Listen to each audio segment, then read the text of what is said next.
खुशामदीद। आज मैं आप लोगों के लिए देसी घी की रेसिपी लेकर आई हूँ बहुत आसान तरीके से।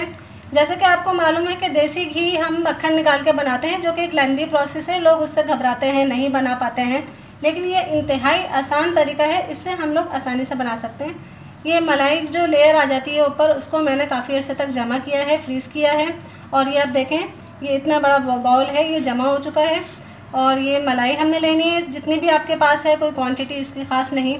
और इसमें हम ये 2 लौंग और 2 इलायची के डालूंगी बस, और इसको पकने के लिए रख देंगे चूल्हे पे।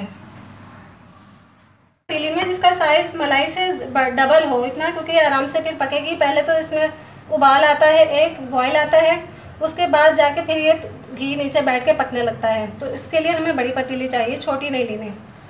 और इसमें ये 2 लौंग और 2 इलायची के डाल के बस अब मैं चूल्हा जला के इसको दरमियानी आंच पे पहले रखूँगी कि इसमें एक बॉयल आ जाए।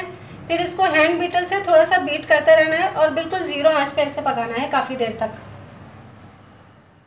आंच पे इसको बहुत तेज़ आंच ना हो, वरना ये जलने का खतरा होता है। दरमियानी आंच पे रख दिया है। अब ये देखें आप, थोड़ा सा इसमें घी हमें नज़र भी आने लगा है। अब इसने पकना शुरू कर दिया है। अब हम इस तरह का ये जो हैंड बीटर होता है, जो हम घरों में यूज़ करते हैं, उससे हम इस तरह से इसको हिलाएंगे, मिक्स करेंगे। इसको ऐसे आके हमने हर थोड़ी देर बाद इसको मिक्स करना है हल्के से। इसको पकने में तो थोड़ा टाइम लगेगा, लेकिन हम हर आधे घंटे बाद आके इसको हम इस तरह से हिला देंगे ताकि ये नीचे से ना लगे।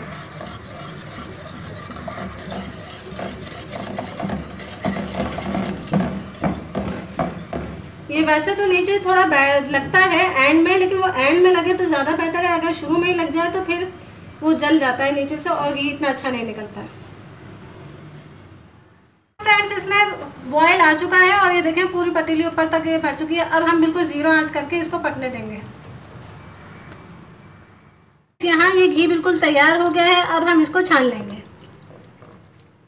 जी फ्रेंड्स, यहाँ ये घी बिल्कुल तैयार है। आप देख सकते हैं कि कितनी सारी क्वांटिटी में आया है। ये देख सकें, बाउल इसका बड़ा सा है जिसमें ये भर के आया है। और यहाँ ये बहुत अच्छी खोया मिठाई भी बिल्कुल तैयार है। जो खोया उसमें से निकला, उसमें मैंने 2 चम्मच चीनी और मिल्क पाउडर डाल के और हस्बे ज़रूरत बादाम पिस्ते से इसको गार्निश कर दिया। ये बहुत मज़ेदार सी मिठाई बन जाती है। आप इसे भी इंजॉय कर सकते हैं। ये घी किसी एयर टाइट जार में बंद करके आराम से रख सकते हैं। और अपना बहुत ज़्यादा ख्याल रखिएगा। अल्लाह हाफिज़।